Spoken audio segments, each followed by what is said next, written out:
Welcome to Success Your Own Way, a podcast about how real people define and redefine success throughout their careers. Hosted by Tina Shurick and Yifat Rogers, this show features candid conversations with guests who've made intentional choices, navigated change, and built lives aligned to their values. Their guests share their stories as well as strategies and tactics that help them along the way. Tina's a certified coach and a former corporate leader who supports professionals in making confident, values-driven decisions. Yifat is a consultant with a background in food science and engineering, helping people solve complex problems with a practical, no-nonsense approach. Each episode offers inspiration and actionable insights for anyone rethinking what success looks like in their life and how to get there.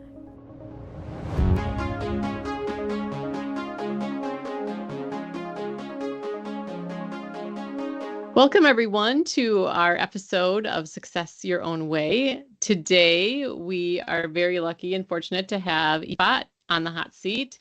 We were reflecting on conversations we've had with many of our guests and realized we haven't answered the questions we ask our guests. So we're going to take our time, right? We're going to take our turn this time. So Yifat's going to take her turn this time. So with that, I'm going to ask her to tell us a little bit more about your story. How did you get where you are today? Okay. Yeah, it's an interesting story. But I'm from Israel. This is where I grew up in Israel. That's where I went to school, and I had to decide what I wanted to learn. So throughout probably my teens, I thought I was going to be a doctor. I thought I was going to be a lawyer. Younger, I thought I wanted to be a politician. I don't know. But ultimately, when it came time to decide what I wanted to study, and in Israel, you kind of start university a little later because of the army service, I was like, what do I want to study? And then reflecting on my high school career and what I like there, I kind of ended up with a math and a biology, so more of life science, but then engineering, and ended up studying food engineering and biotechnology back in Israel. So that was early 2000. Biotechnology was all the rage, and I thought I was going to be like biotechnologist, coming up with all of these cool things with the new technology. So that's how I decided to study food engineering and biotechnology. Mm-hmm. And then I got a little bit of a bug, and I wanted to do a study abroad program. Okay. So I applied to do 1 year at a U.S. university. I was supposed to actually go to Massachusetts, but last minute they decided that it's not an exchange student if no one is going to take my place. So last minute, North Carolina State said, we're good to take exchange students, even if no one else, even if they're not exchanging anything. Okay. So by sheer luck, I ended up in North Carolina State for study abroad, which is a great food science department. And while I was there, I also realized, biotechnology was a little boring for me. It has a lot of stuff with like bacteria and microorganisms, and everything is very small. Mm-hmm. And I was just like, this is great, standing in the lab and doing these little pipettes, and it was good. That was what I wanted to do. But then I got a chance to work for more of a food engineer professor, who's one of my mentors, and realized that when you work with food, it's a lot more fun. So I would do some stuff in the lab that actually generated tortilla chips and chicken nuggets and fries, and everyone would run down to the pilot plant to get all of that. And then I realized, food makes people happy. Yes. And switched kind of my concentration to be on food engineering. While I was at NC State, I've also made the decision to get a master's in food science. So after I went back to Israel, I ended up moving back to North Carolina to get my master's in food engineering, which then led to a PhD. So I thought at that point that I wanted to be a professor. Okay. Research professor, food science, food engineering. And about halfway through my PhD, I changed my mind. Ooh. I realized that I don't want to be a research professor. My passion is more around teaching, but that's just a little harder to come by. And I realized my PhD will not lead me to a career in academia. Yes. And I need I need to change. So I had to make some decisions there. Yeah. That I'm probably going to touch on a little later.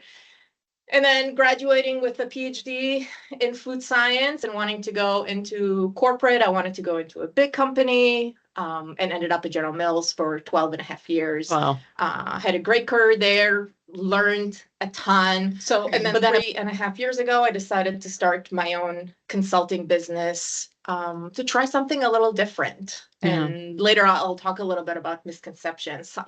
I know the questions ahead of time. Hopefully our audience does too. Some misconceptions around corporate versus consulting, and I was like, this is my time to explore it. So this is how I am consulting now in the food industry in Minnesota. I love it. All places. Yep. That's how you ended up here. Yes. I love it. When you were talking about getting your PhD and then wanting to be a professor, I too at one point considered getting, when I was doing my master's in marketing, the marketing professor was like, well, would you consider getting a PhD in marketing? And I was like, well, I'll consider anything at this point. So I looked into it and I realized it was all research. And I'm like, I want to teach, you know? So I didn't know we had that in common, but we do. Yes. Yeah. I still love teaching. So yes. I definitely. just find different opportunities to do it. That's right. Yep. When you think about your life and the plans that you may have made as a young woman, how well did those plans line up with the reality of your life? I was reflecting a lot about this and kind of trying to reflect back on what were my plans. And then I realized, I had a lot of boundaries around my imagination. I think. Okay. I was mostly surrounded by kind of certain people, so that I went to school with. So there were a lot of the same.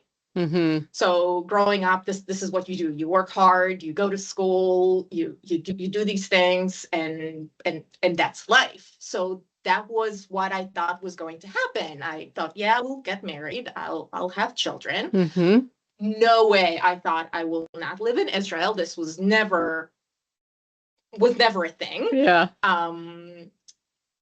So broad strokes, yes, they aligned, but I don't think I actually had the capacity or the imagination to think what else there could be there. I remember I had one friend. I knew one person that was an independent, so did not work in corporate anything. So kind of thinking about from, for 25 years, knowing a single consultant to becoming a consultant 20 years later is, no, I wish I had known more. Right. More consultants. So that's kind of where I ended. Yeah. And I don't think I had the imagination to think about what life could look like and what opportunities are out there. I think that's so natural. We talked to a lot of guests who have been in that same situation where they're like, I just did what my parents told me to do. And I just did what the people around me were doing, and I went with the flow. And I think it's just so natural to do that. And there's probably many of our listeners who had more curiosity younger, but certainly it's a common theme of, this is the path and you take this path. And I think that, recognizing there are other options and even being curious about them, that curiosity can lead you down many different paths. We all learned a little later in life, didn't we? Yeah, exactly. Yeah. Well, again, so we talk about, navigating our lives and our paths to success. Is there a decision that you made that you feel like really changed the course or set the course for your life? Yeah, so two big ones. So the first one that I talked about already, which was the study abroad for a year. It was almost a spur of the moment to say, hey, I want to do this thing, then thinking what's going to stand in my way. Couldn't really find anything big. So the decision in a way was pretty easy. It was very low risk of going and doing that. So that is definitely a decision that changed the course of my life. I should say. I don't think I would have even lived in the US without that. Okay. So definitely a big one. And then the other decision was shortly after I left General Mills, I decided to prioritize my health. You can get another job You can get a different house. You can do all of these things, but you only have one body. Yeah. And at the time, 42, 43, I realized that if I don't start taking care of my body now, it's just I can't replace it later. So Yeah. I took time to kind of put a process for myself together. Learned a lot about the topic of weight loss and strength training and protein, all of these things that I just got more into and built my process to achieve a goal. Originally, like for a lot of people, it was a weight loss goal. But ultimately, yes, I saw the weight coming off. I've lost 70 pounds net and probably 190 over the course of the last 10 years, going up and down. Wow. But that is something that I put together, and I took the time and I prioritized it over networking meetings, over a lot of the things that probably consultants, as they're trying, need to prioritize. Yes. I didn't. I took a little more of the time to prioritize myself. And one of the things, and I know we talk a lot about proudest moments, but usually when we would go on trips, my husband and my son would go on the hikes, and I would wait by the car. And then we went to Scotland a year and a half into my journey, and I hiked to a waterfall, and I ran ahead of them, and that was just such a powerful feeling. Yes. That has nothing to do with job, 100%, or career. Just me and being honestly my best self, at least physically, to be there with my husband and child. So being able to see that waterfall was amazing. Yeah, absolutely. That's such a huge accomplishment. Great work on that. I am curious, I'm connecting the fact that you are a food scientist and this weight loss journey that you were on. How did your knowledge of food, if at all, play into you being able to lose all of this weight? Yes. There are a lot of tools out there to lose weight. For me, actually gaining some more understanding of human physiology and some of the anatomy and some of those things really helped. And then I was able to easily connect it to food and to protein. So more inherently knowing what's high in protein, what's high quality protein, and all of that. And there are a lot of solutions out there that people may shy away from because of, oh, it has ingredients I don't like, or all of those things. I don't really have those misconceptions. So for me, if I was going after a specific nutritional goal or anything like that, I was able to consciously pick what I'm eating to make sure that it's both nourishing me, but also not, being hysterical about everything needs to be organic and not GMO. No, I really looked at the science. So I think more about my education as a scientist, as an engineer. I dug deep. If there is a number anywhere that can be researched, I will research that. So that was a big part of it. And then when we talked about the weight loss, the weight itself was almost minor. And where I saw, when I started to see what's the other metrics I can look at, and saw heart rate, rest heart rate coming down, I was like, this is amazing. The benefit is not losing weight to lose weight. That is just a almost symptom of what it is that you're doing. The ultimate goal is lower heart rate at rest, blood work coming out much better with sugar and things like that. So to me, the weight loss is amazing. But it's really those health metrics that I'm looking at. Yeah. Amazing changes on the outside and the inside. Yes. Yeah, it's good for you. Exactly. Good for you. All right. Switching gears just a little bit.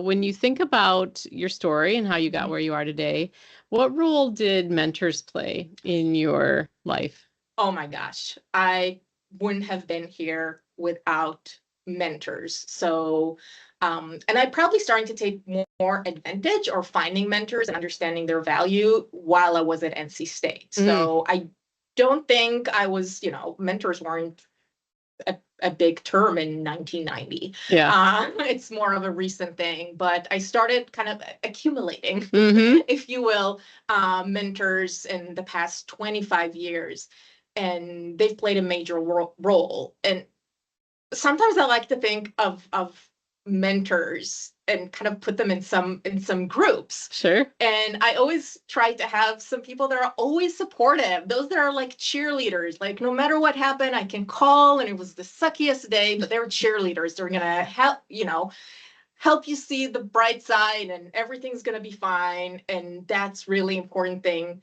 to have. Yes. As well as some possibility thinkers. So someone that I can go to and be like, I have all of these ideas. I don't know what to do. And someone that can help with, helping with the options, just helping think through that.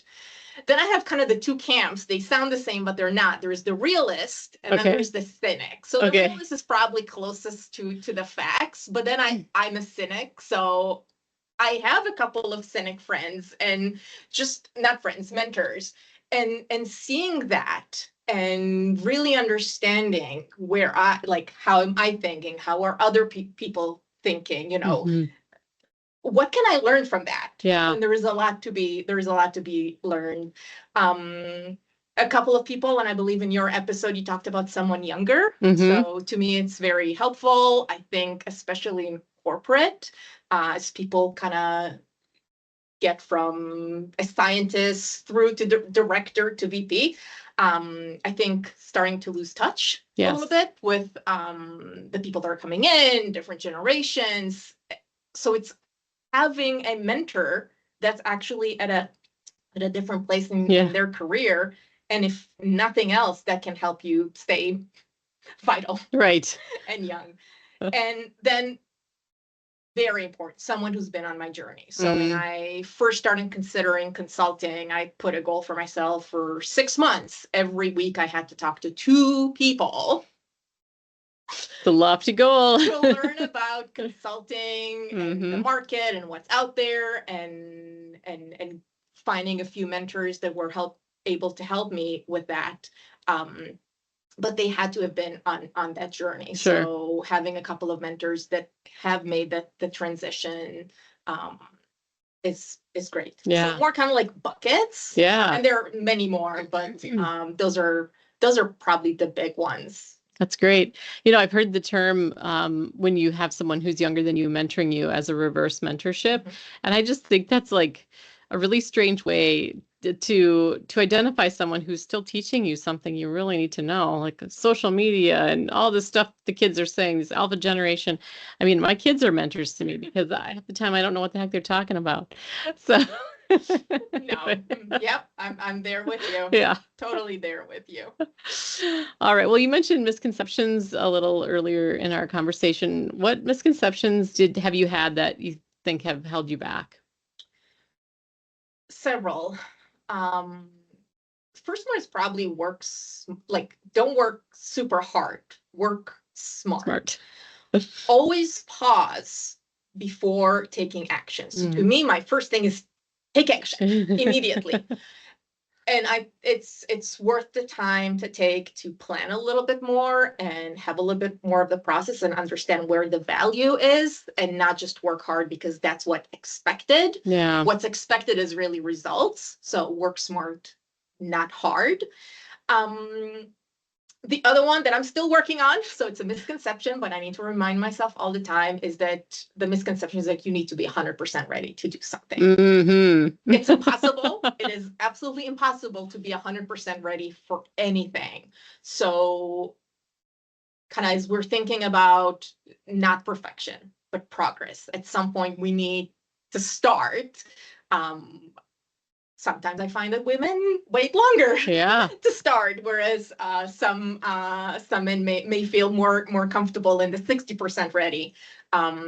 So that was a misconception. Again, still working on it. And sometimes during a day, almost every day, I need to remind myself that I don't need to be 100% ready to do something. Yeah. If you wait till then, you'll never start, will you? I mean, we wouldn't have a podcast right now. No, we All right. Well, we talked about misconceptions and some of your roles that you've had in your story. Yifat, what's the worst job that you've ever had? Oh, the worst job I ever had. So during my last year of my undergrad, I was starting to save money to get my master's at North Carolina State, and I got a night job. Oh. I worked in an abandoned office in a, well, not abandoned, it was like a office building with one of the offices, but I was the night dispatcher, so I would be there just alone.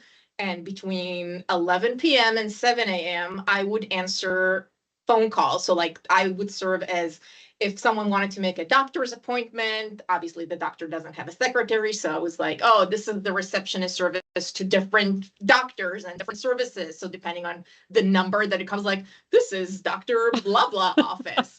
And then, but the other part was we also dispatched tow trucks. Oh my. So at like 2:00 in the morning, there would be a call of someone stuck, in the middle of nowhere. Sure. And there I am, 2:00 in the morning, starting to call tow trucks to get them there. So between the job was not fun, and then overnight in an empty office building, I lasted a month. Oh And wow. also because it changed my body cycle Mhm. completely. I got physically ill because of like the changes in, like 1 week like that, 1 week like that. So that job Oh, had to go. your circadian rhythm, right? It was telling you this wasn't it. Those back shifts are brutal. We were chatting earlier about back shift work. Hats off to all of you nurses who work back. I mean, Yes. I could not do it. Could not do it. Oh my gosh, what an experience. Good story though, at least.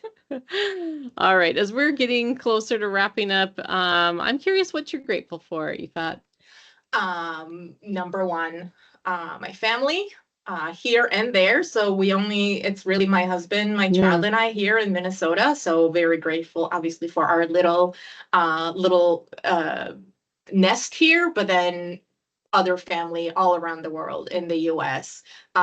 It's can be difficult to be the only person from the family being abroad, and then both of us kind of being here. So I'm always grateful for opportunities to see family and spend time with family, which is one of the reasons I left. Yeah. I need more vacation. Yeah. We are here alone. More than half of our vacations are there to see family. And I just wanted to have that opportunity, which I'm able to do now with my consulting business. Super grateful to friends. They keep me grounded. Yeah. They give me a little bit of a slap when I need one. They give me a little bit of a kick when I need one. They also a hug. And a hug. Yeah. And a hug. And so great relationships there. And then colleagues and mentors. And so many friends that I have now are friends that I worked with at some point. And just grateful for having people that have been there also throughout the journey. And friends old and new. So there was something about that friend that you don't need to talk to every other day. It's enough that you talk once every 6 months. Yep. It's like you've never seen one another, but they know you. Like they know you. Yes. And some friends are just newer. They may not know how I was before, but like we have this relationship now that's suitable for this is when we met. This is the relationship. So super grateful to family, friends, colleagues, and mentors, which we talked about. Yeah. Yes. Awesome. And you, Tina. I'm so excited we're getting to do this podcast. Yes, me too. Me too. All right, we'll wrap up with any tips that you have, Yifat. What tips would you have for anybody in their early, mid, later career when they're trying to navigate this crazy journey of life and find their own success? Okay. If there was one thing, I would say start thinking about the shoulds as they relate to your career. So some things you need to do, some things you want to do.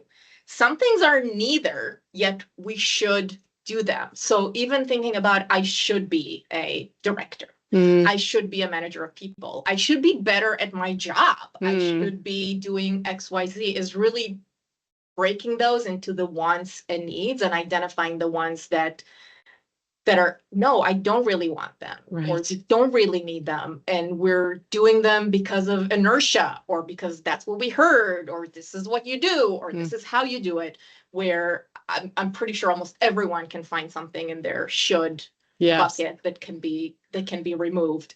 And that's relevant for career and personal life and everything. So really starting to identify the shoulds and removing them.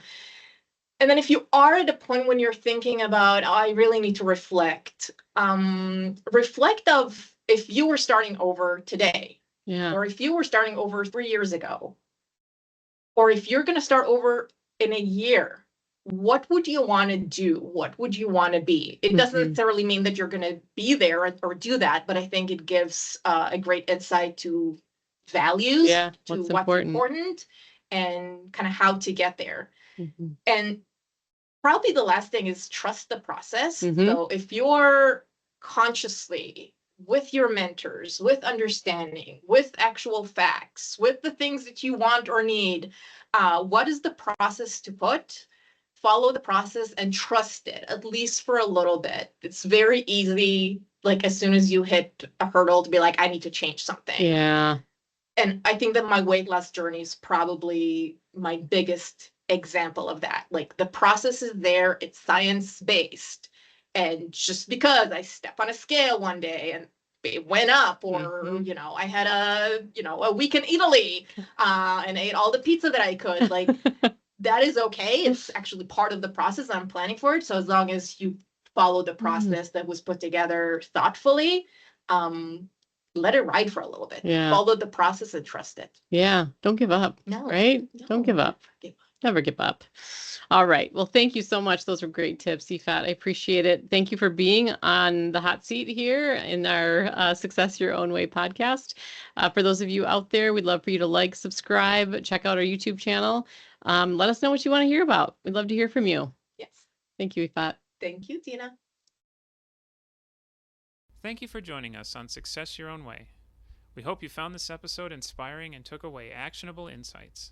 Please tune in for our next episode, and if you know someone who is rethinking what success looks like in their life, please share this episode with them.